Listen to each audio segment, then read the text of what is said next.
jabuuti ah oo ma garanaysaa waddan adigu aad ahayd madaxweynayaashii xidhiidhka ugu dhow lahaa iyo weliba dee madaxweyne ismaaciil cumar geele berigii dhoweyd ee MOU ma garanaysaa ay somaliland iyo etoobiya ay kala saxeexdeen heshiiska is-afgaradkaasi wuxuu yimi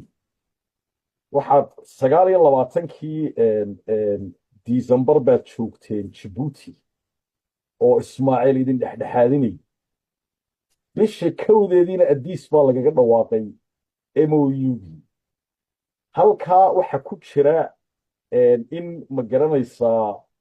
dee ku talagal ay ahayd oo idinku aad malaa dee marka horeba idinkoon waxba ka filayn haddana aad shirkaa Djibouti ka qayb gasheen halkaa in yar baa ka maqan oo dadku aanay fahamsanayn oon jecelay bal inaad aad noo xidhiidhiso wadahadallada dee qaanac baynu ka taagnayn waxba dee kamay soo baxay haddana waa idinka halkan kale ka hilaacay bal hawshaa noo yara faahfaahi dadkaas hawshaas way kooban tahay shirka Jabuuti markii aan tagayay iyo markii aan joogay waan u sheegay inaan January 1 la ballansanahay abiy washirada way ogaayeen baa qolada beesha ugu joogtaa way Soomaaliya iyo Jabuuti waan u sheegay shirkaygana waxaan ku adkaystay in la hore ugu dhameeyo aan maanta la dhaafay saasaa loo soo koobay tira waan tegey oo weliba arrintii waan kala marka iyada way ogaan inaan tagayo shir aan u leenahay dee malaha cidna ay odhanaysa maxaad jintaan ugu sheegi weyday taas dee malaha mid macquula ma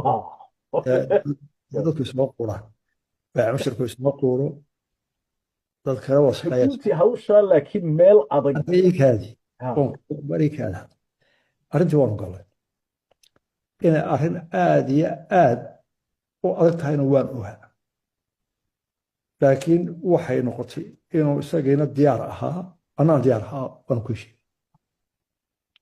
labadayda inuu culus baan kubanaya waanu garayna Jabuuti aad bay ugu xanaaqday weliba madaxweynu anigu ilaa maanta ma garanayo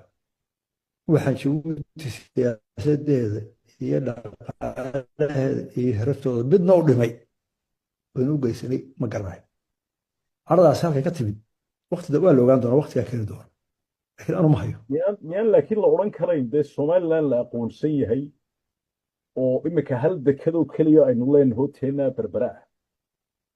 warbixin baa jirtay beri dhexdii ahayd uu soo saaray baanka adduunka oo aad moodeyso dee dekedaa berberi inay dee ku hayso adeegada dee loolan dhaqaalo aada u weyn